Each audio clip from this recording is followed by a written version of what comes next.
Hey guys, and welcome back to my channel. So today is a very exciting day because I am finally continuing on with the Addicted series. I will be reading and vlogging my reading of Ricochet, which is the second book in the Addicted series. I did take a little break from reading this series.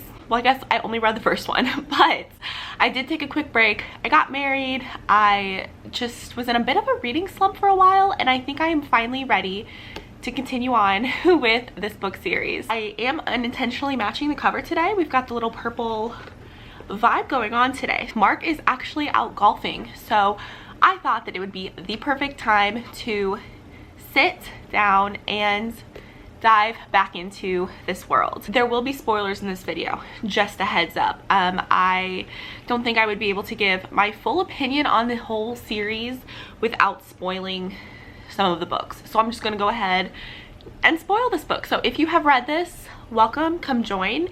If you have not or are planning to, maybe click off, read this, and then come back and we can chat. Last we saw Lily and Lo was leaving.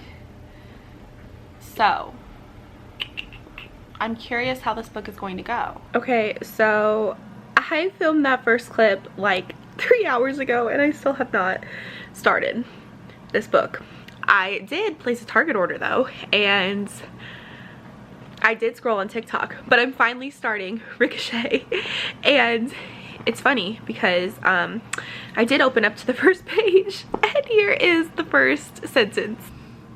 I mean, honestly, it kind of describes how this vlog has gone so far. So we are staying on brand, which I love. Okay, I'm only on page 2, but this quote was just so sad and heartbreaking that I had to share it. So she says, I don't think many people can really understand what it's like to be so invested in someone, to share every single moment and then have them ripped away from you.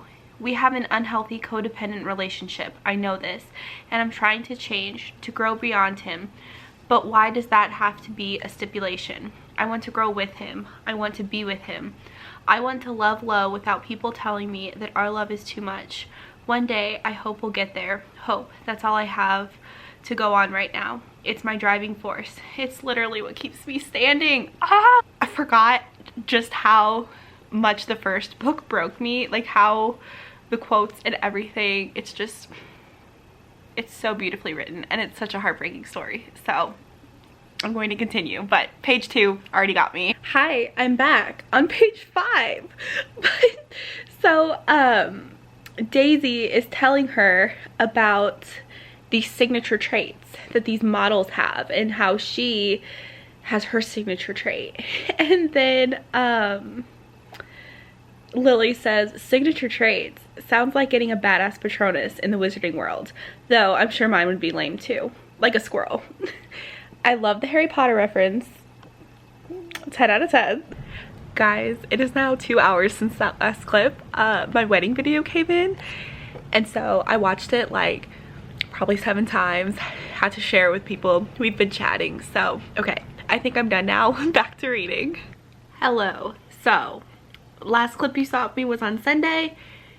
It's currently Thursday night, so reading has not really been getting done, and not because I'm not enjoying it, but because I haven't filmed anything and I didn't want to get too far ahead, which sounds so lazy. I'm currently on page 92, like in the middle of a chapter. I just stopped because, hi, I have been tabbing. So let's just go through my tabs that I have tabbed, shall we?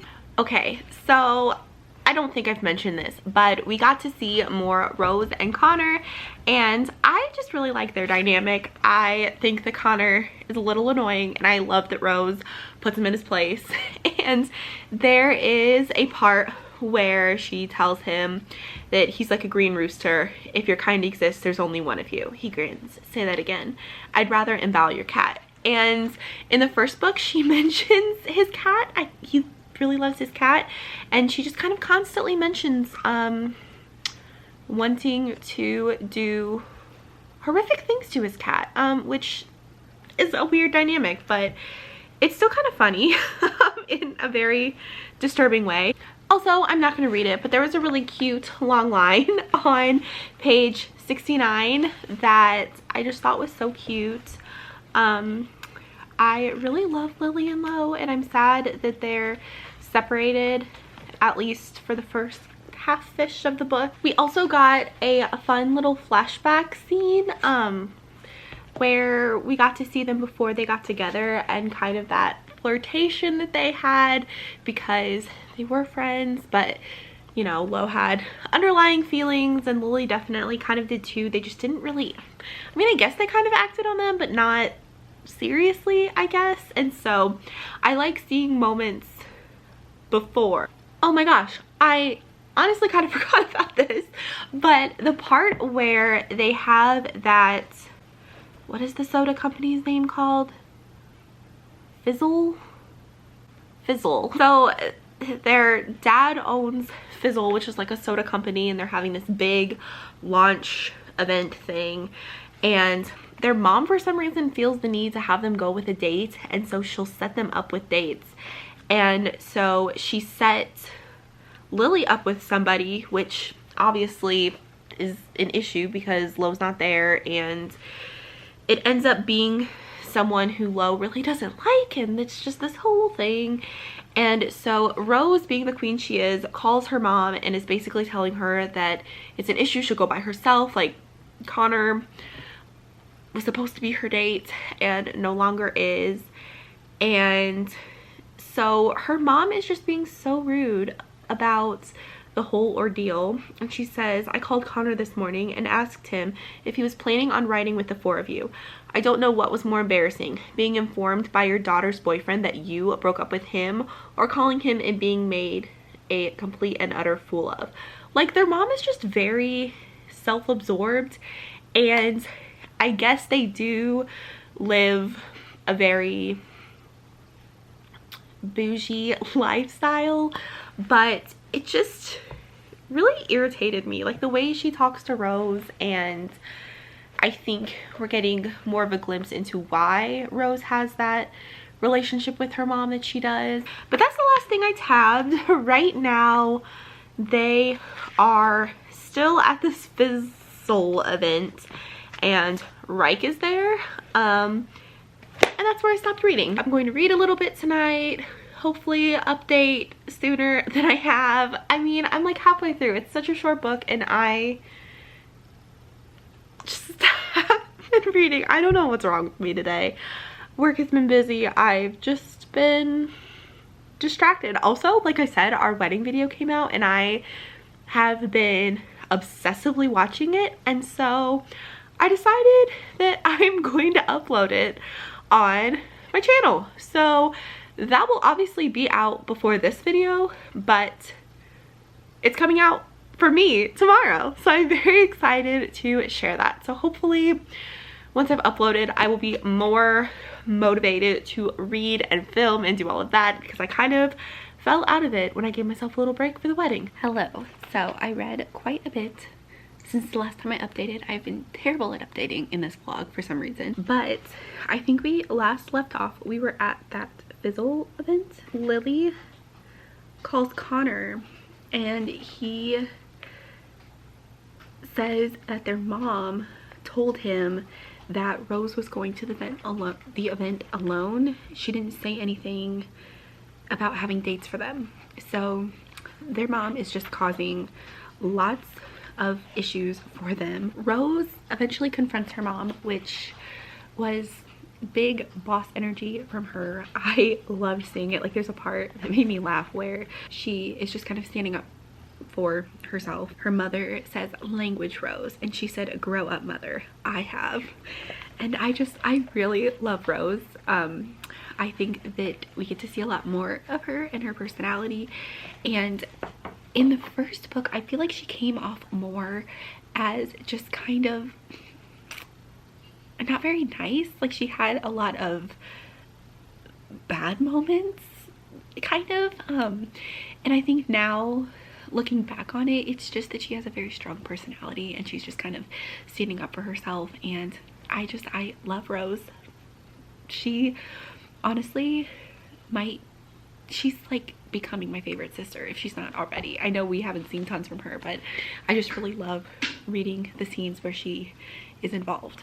Also, there was a part when Rose is standing up to her mom that she just had this amazing quote where she said, "I want you to say you're wrong. I want you to apologize for this evening and for putting me with Matthew Collins and for thinking I'm a tool that a man can use and dispose. I'm your daughter.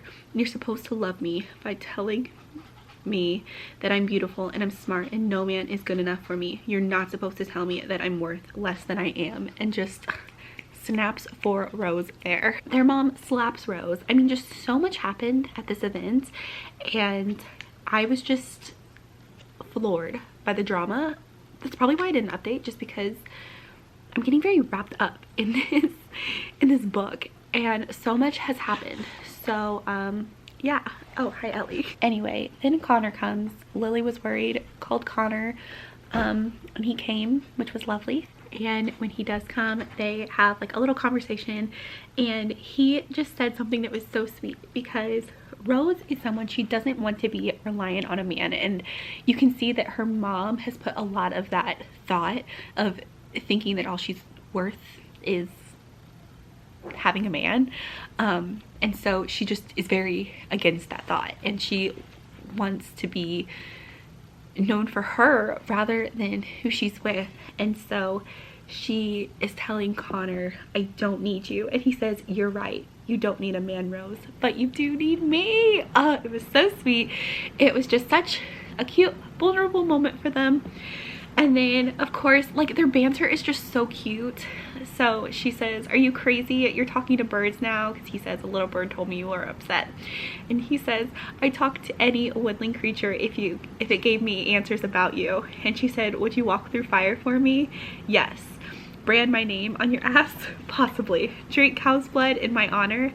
"You're so effing weird." Like, they're just so cute. I think they're so funny. Lo calls Lily for the first time and it's just so sweet because they care so much about each other, and they are both in such tough situations because their addictions take over a lot of their thoughts, and they're not good for each other, but I just love them together. They are so sweet. They have such a just intense love for each other. Context, not the craziest thing, but I just really love them together. And Lo has been in rehab for this entire book, and so we just really haven't seen them. We've seen the flashbacks of them, but we haven't seen them together, and so that is something I really enjoyed. But now I am currently reading, I'm on page 158, and it's Daisy's birthday, and they are on this boat, and it's Lily and Rike. She brings Rike along with her, and it's a bunch of Daisy's friends. And I will say that I do know that Rike and Daisy eventually end up together, and currently it's making me very uncomfortable knowing that, because while they're on this trip, I mean, she's 16 years old and all of her friends are 16, and I mean, obviously they're looking at this handsome, like, muscular guy and kind of flirting with him, and not that he's flirting back, but he's saying things that are very uncomfortable, and it's also making Lily uncomfortable, and I don't like that. I need to see how the series handles it, but I definitely wish that it wouldn't have even been like any flirtation until she was 18, because just some of that makes me feel icky knowing that they will end up together. But anyway, I'm going to continue reading. Hopefully I update more. I just got off of work. I'm gonna change and get a little more comfortable. So my birthday is coming up. It is this coming Saturday, which is April the 16th, and Mark, for part of my birthday present, got me a comfy, which I'm so excited about. It's just one of those big hoodie blanket things that you can wear, and it is going to be my reading uniform. Like, be prepared in every single vlog to just blanket hoodie on, because it is the most comfortable thing in the world. So I'm gonna go change into that, and I will update when I am further along in the book, hopefully. I said that last time. Did I update? No. Daisy's friends are driving me nuts. Like, I know that they're supposed to be young and annoying, and that's kind of the point, but knowing what you know as a reader and them not knowing anything is just so infuriating. Like, I forgot to mention this, but there was a scene a little ways back where they pull out alcohol, and obviously they're 16, so they're not supposed to have it. And Lily is like, what are you doing? Because obviously she's supposed to be the chaperone, and these girls are just trying to drink. And this girl looks at her and says, your boyfriend may be an alcoholic, but I'm not. Like, who do you think you are, Miss Ma'am? And then they are just asking Lily questions that are very uncomfortable for her, which I think they'd be uncomfortable for anybody. And one girl was like clinging to Reich because she thought she was drowning. I'm just so over Daisy's friends. Like, they're so annoying. Also, I love Reich as a person, but he should not be talking to Daisy like this. Like, there are so many uncomfortable things that he's saying that are just like, who has these conversations with 16-year-olds? That's just not okay. Like, I want it to stop. Look who joined me. Hey, Ellie. Ellie. Hey, pretty girl. So I just finished the scene where Lily has her like moment where she, I guess, kind of relapses a little bit on the trip with Daisy, and she just feels really out of control. And Wright comes in and is all worried about her, so he calls her therapist. And I just feel so bad for Lily. I think she needs what Lo is doing, and to be able to focus on herself, because I think she is just trying to remain strong for her family and for Lo and for everyone else, and she's not focused on her.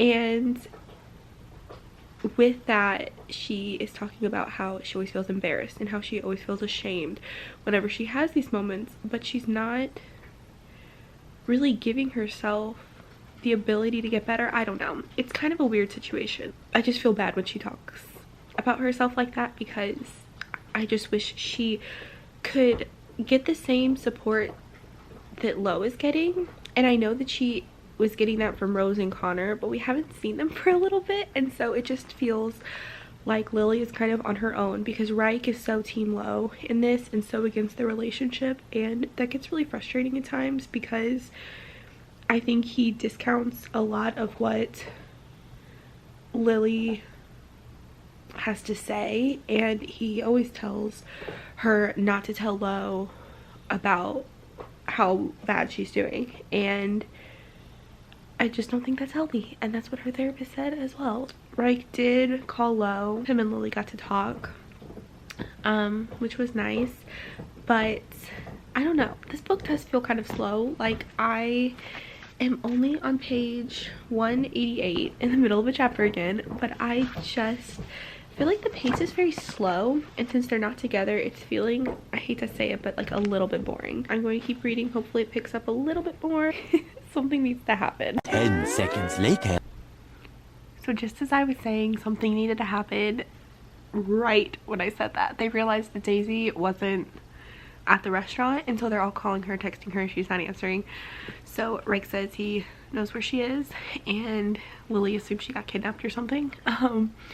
And they go to this dangerous cliff with tons of rocks, and they see her at the top, and she is going to jump. And so Reich goes up there with her to try to convince her not to, and she still jumps into this really dangerous water.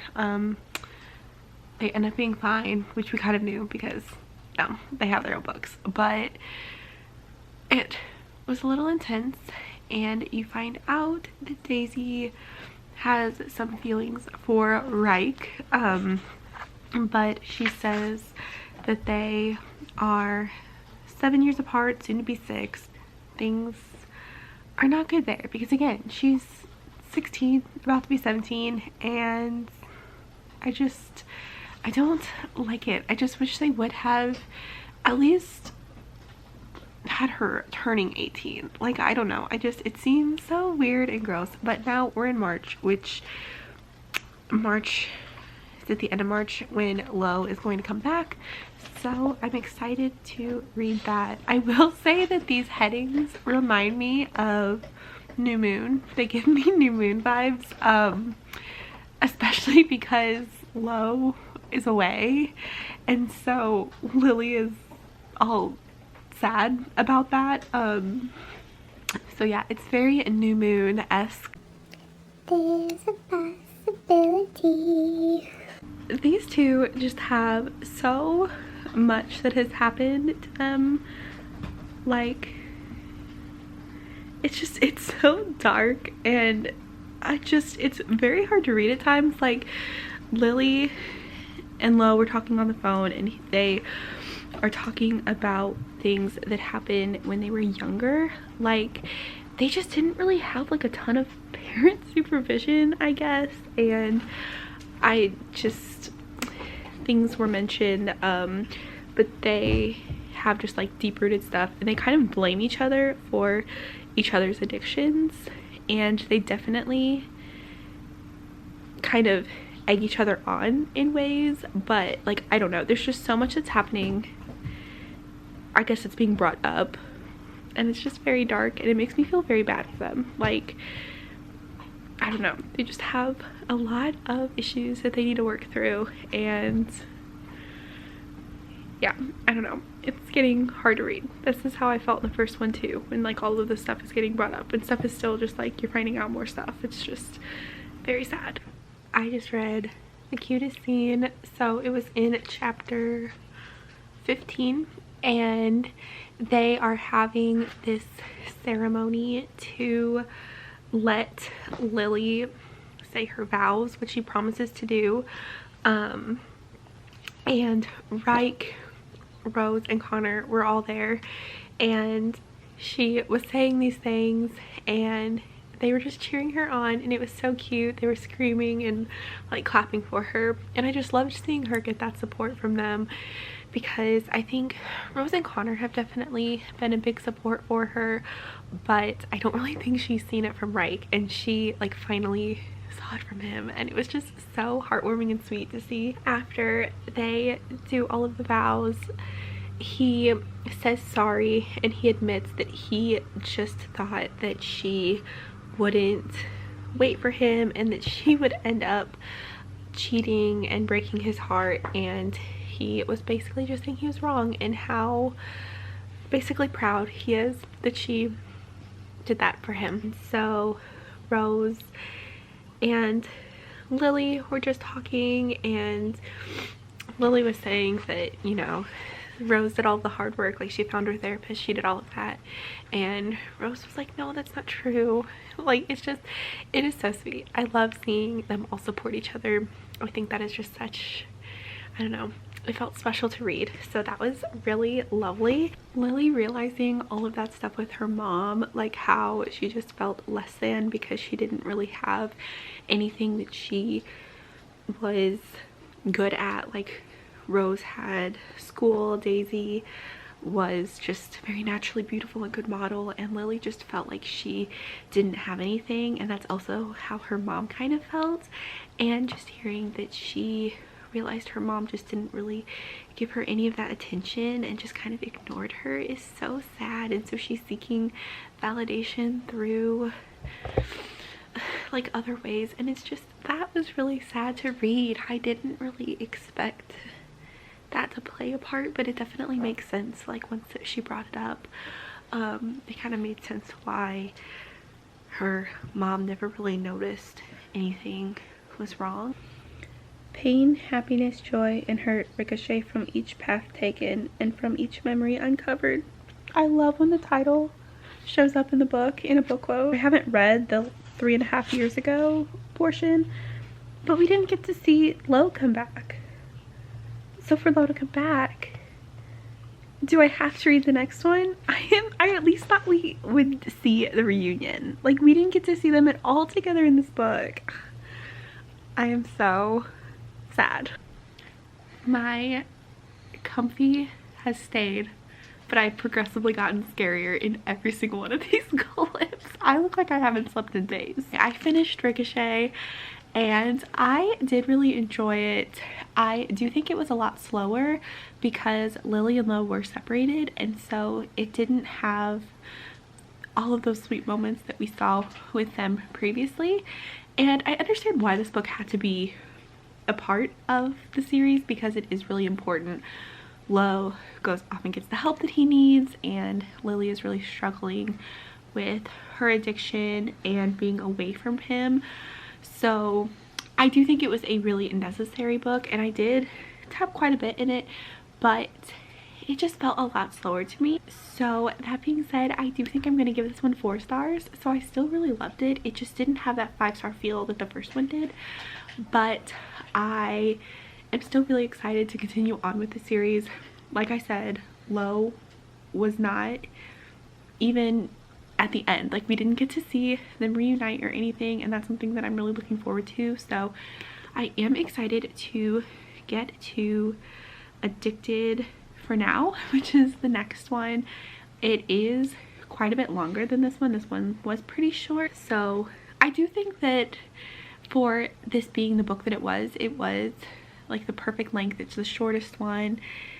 It's just, I don't know why I can't give it 5 stars. It just didn't have that 5-star feel to me, but I did learn to love Rose and Connor a lot more. I think we saw just how much they do love Lily, and that was really sweet to see. Reich is still a character that I'm iffy about. I love seeing his friendship with the others and how much he cares for Lo, and how he did have that turning point with Lily.